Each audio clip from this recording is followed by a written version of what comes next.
The room buzzed with conversation and clinking glasses. I stepped inside, holding the gift carefully wrapped ribbon, tied not too showy, but thoughtful. Lucas had always liked leather-bound journals, and this one had his initials embossed. It took me 3 stores and a week of searching to find it. I hovered near the table, waiting for a break in the chatter. Natalie's laugh was louder than usual. She leaned into her wine, gesturing toward Lucas as if they were hosting a late-night talk show instead of a family dinner. I set the gift down near his plate and smiled. "Happy birthday, sweetheart." Natalie barely glanced up. "Oh, she brought something," she said loud enough for the whole table to hear. "That's cute."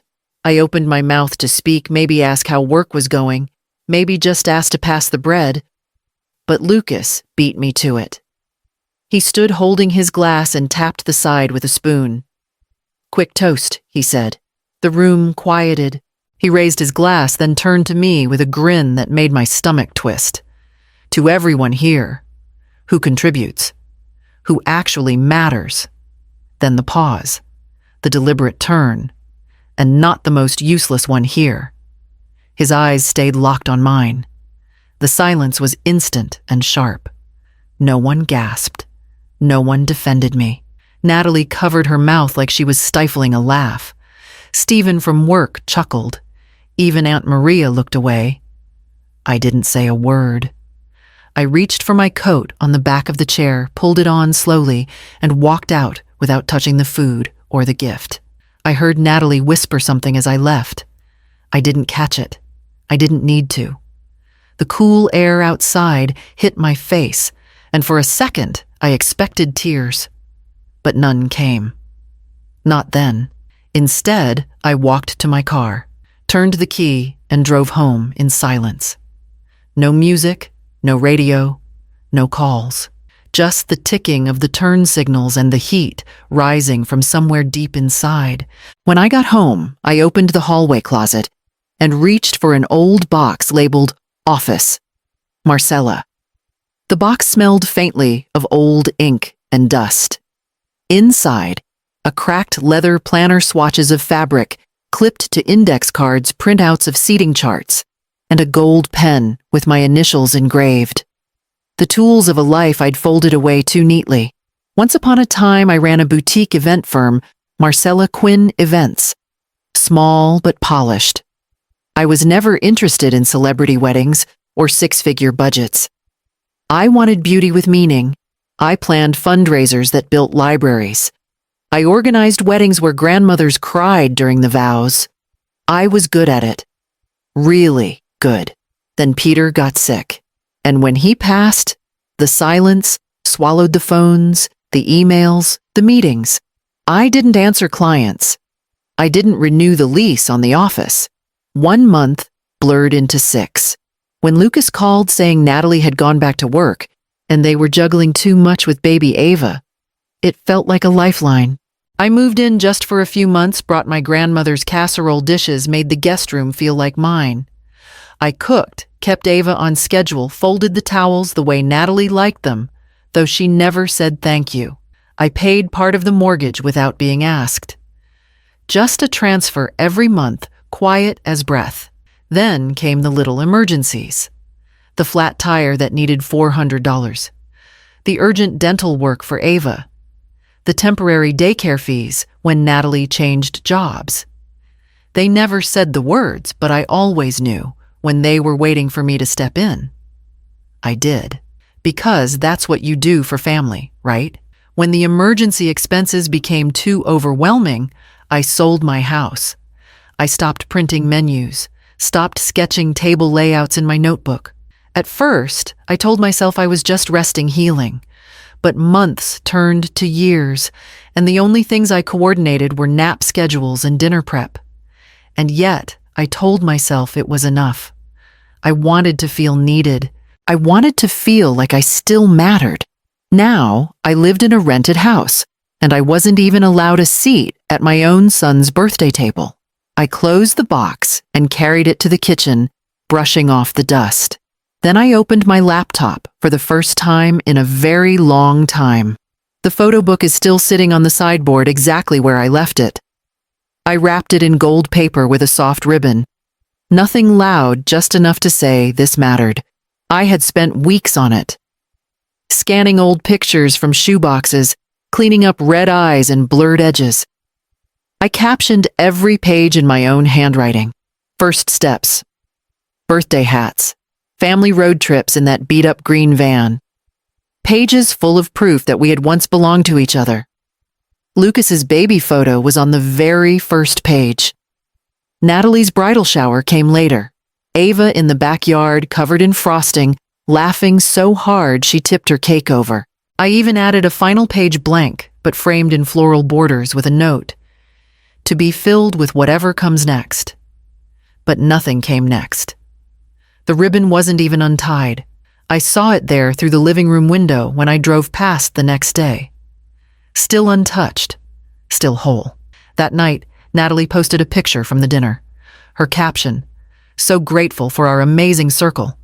The table looked warm, the lighting perfect. Candles flickered just so. I wasn't in the photo. No, that's not true. I was there. Or at least I had been. But the edge of my shoulder had been cropped out. A clean, precise cut, like I never showed up. Like I never existed at all. It shouldn't have surprised me. But it did. For a few seconds I stared at the photo and waited for what I don't know. Maybe for someone to comment, "Where's Marcella?" Maybe for Lucas to notice. He didn't. No one did. I didn't cry. I didn't comment. I just opened my laptop again. And this time, I clicked on the folder marked Clients. Archives. A name caught my eye, someone I hadn't spoken to in years, but once called me her secret weapon. My fingers hovered. Then I began to type. I almost cried that night. The ache was there, tight in my throat, pressing behind my eyes. But instead of letting it fall, I stood up, walked to the hallway closet, and pulled out the second box. The one labeled Clients. Old files. I hadn't touched it in years. Inside were name tags, event maps, vendor lists, and printed timelines that once ruled my life down to the minute. There were thank you cards, 2 real ones. Handwritten. "You made our day unforgettable," one read. "Couldn't have done it without you," said another. I sat at the kitchen table and started flipping through them slowly, one by one. A sudden thought pulled me to my feet. I opened my laptop again, typed Marcella Quinn Events into the browser, and there it was, my old business Instagram. The profile photo was outdated, and the bio still had my office number from before Peter got sick. But it was still there. Still alive. I scrolled down through the grid. Event photos I barely remembered uploading. Smiling brides, string quartets, candlelit tables arranged just so. It was strange seeing a version of myself that had felt so far away. Then I found the photo from my first gala, a city fundraiser at the downtown Civic Center. Red linens, white roses, and a speech that brought people to their feet. I clicked, share again. No caption, just the photo. Within 2 hours, a message lit up my inbox. Marcella, are you back in business? Then another. I've got a corporate holiday event and no planner. Interested, I stared at the screen, not answering right away. My hand rested on the mouse, my heart beating like it used to, right before walking into a full ballroom. I whispered it out loud just to myself. Let's see if I still have it. I started drafting an email. Polished, professional, familiar. And when I clicked send, it felt like something clicked open inside me, something I'd boxed away for too long. Then I opened my banking app and began reviewing every automatic payment tied to their address. The list was longer than I expected. $1,800 for the mortgage every month for the past 3 years. $600 for daycare scheduled automatically every other Friday. $200 for Lucas's emergency dental surgery last spring. $400 to help cover Natalie's car repair after the accident she never told her parents about. I'd even paid for Ava's preschool deposit. And not once had they asked me if it was too much. or thanked me. It had just become part of the background, like heat or light or clean laundry that appeared folded on their beds. I sat with the list for a long moment. Then I opened the banking app and began making calls. First, the mortgage lender. Yes, I said I'd like to cancel the autopay associated with this account. Yes, effective immediately. Next, the daycare. I won't be continuing with payments after this month. Please inform the family directly. It felt clean, not cold, just honest. Like setting a boundary you didn't know you were allowed to have. When it was done, I made a cup of coffee and sat on the couch, watching the steam rise. My phone buzzed once. Lucas. Mom. Did the mortgage bounce? I stared at the message. Not, how are you? Not, are you okay? Just, did the mortgage bounce? Another buzz. Then another. Lucas. Did something happen? Lucas, can you call me? I didn't reply. Instead, I opened my settings and turned on Do Not Disturb. The silence felt full, not empty. Like something sacred was returning to the room. I got up, walked to the hall, and pulled out my old black blazer, the one I used to wear for final walkthroughs.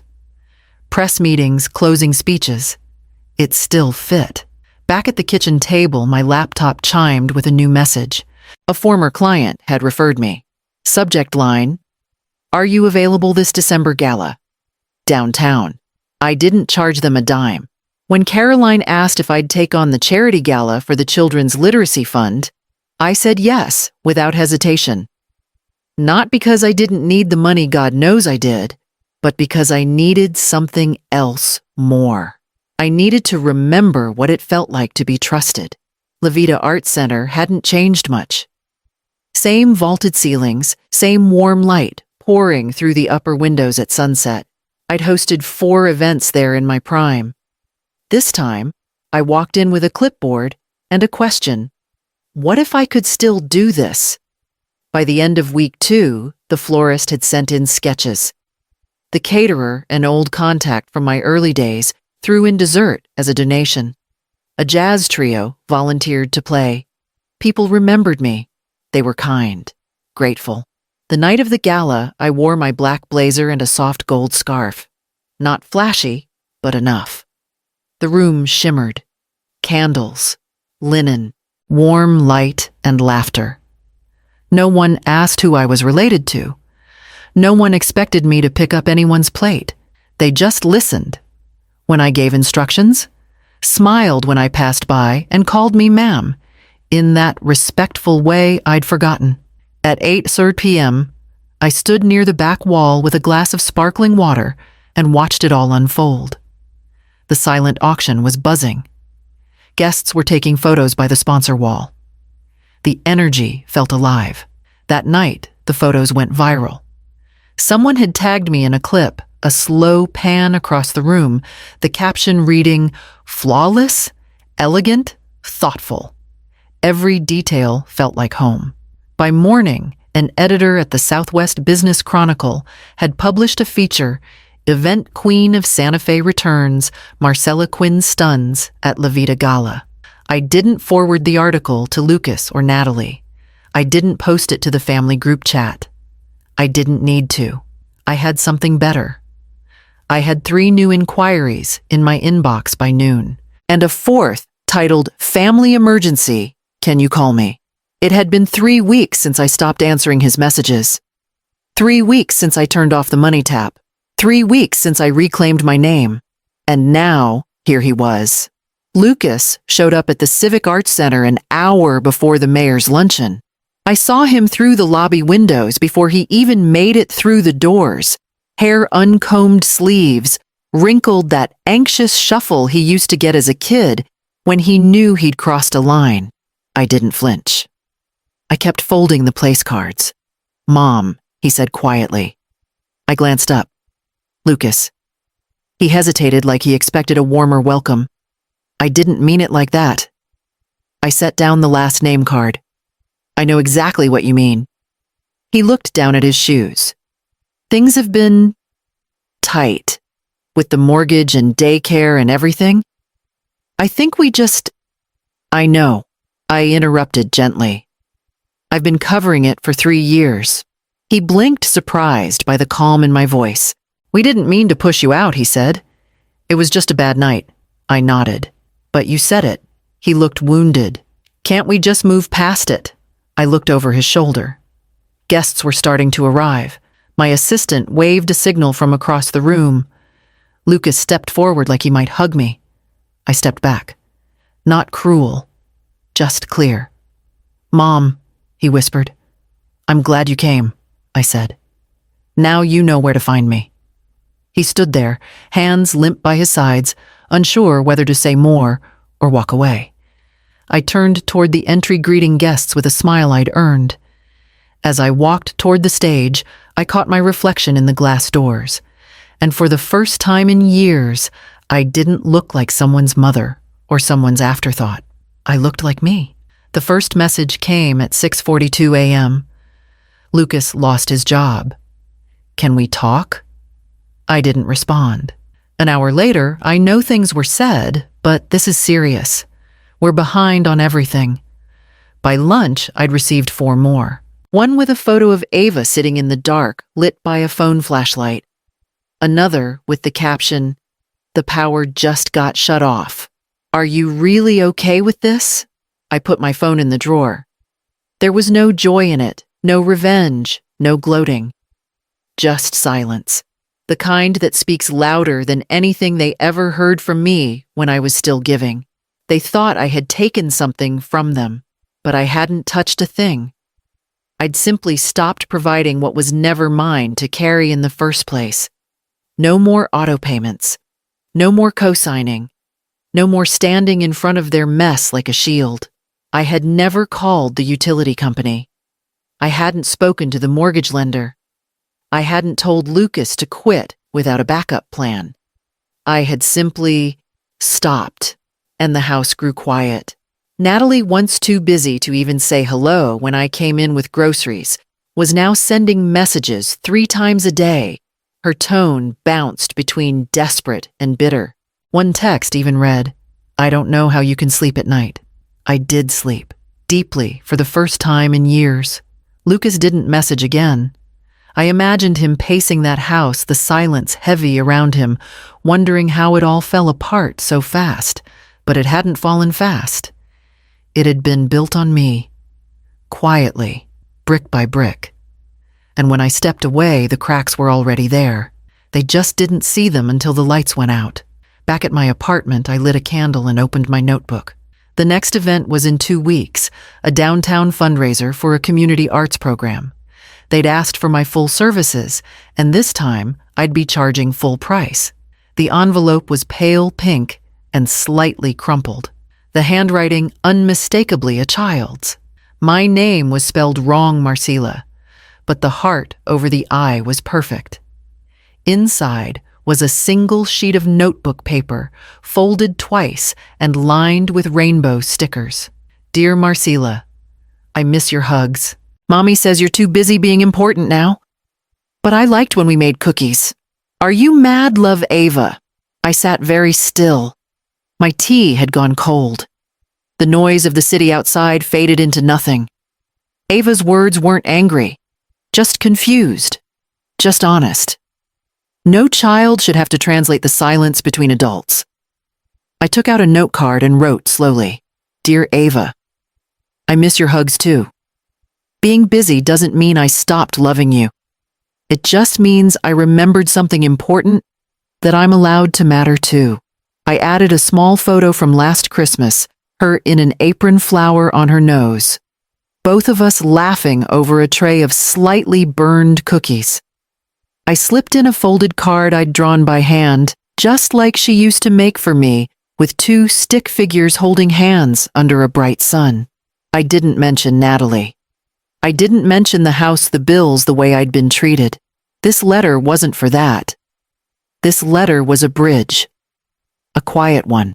One I hoped she could still walk across, even if her parents had burned theirs. I sealed the envelope and added 2 heart stickers to the corner, just like she always used to do. At the post office, I hesitated for only a second before dropping it in the slot. Back at home, I checked my planner. The venue had confirmed. The florist was locked. Catering was testing 3 menu options. I picked up the phone and called the client. "Confirm me as your lead," I said, "and send the contract." The walls were soft earth tones, textured by hand, warm, even in winter. My Adobe-style house wasn't large, but it was mine, paid for in full, without a cent of anyone else's involvement. Just the way I wanted it. 6 months after returning to work, I ended the lease on my rental and bought this house. I sat by the window mug in hand, watching the early sunlight cut across the desert brush.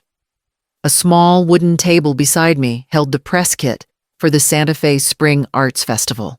My name was printed at the top in clean, bold font, creative director. Marcella Quinn. I flipped through the pages, slowly letting each image settle. Shots of color palettes, renderings of the outdoor stage artist bios I'd helped curate. And on the final page, a full spread photo of me, standing tall, arms folded beside the arch I had designed from reclaimed wood and glass lanterns. The caption read, "Marcella Quinn, the woman who rebuilt without asking permission." I smiled. Not a grin, not pride. Just peace. Outside wind stirred the tall grasses. Somewhere down the road, I knew someone would say my name again. Maybe with regret. Maybe with curiosity. But it wouldn't change what I had built. A new home. A full client list. A reputation that was mine alone. I set the mug down, walked to my desk and opened my laptop. A new inquiry had just come in, international this time. Before replying, I opened a folder labeled Ava and dropped in a scan of her last card crayon drawings of stars and cookies and stick arms wrapped in a hug. Let them wonder where I went. I wasn't lost. I was simply no longer waiting for a seat at their table. Because I had built my own.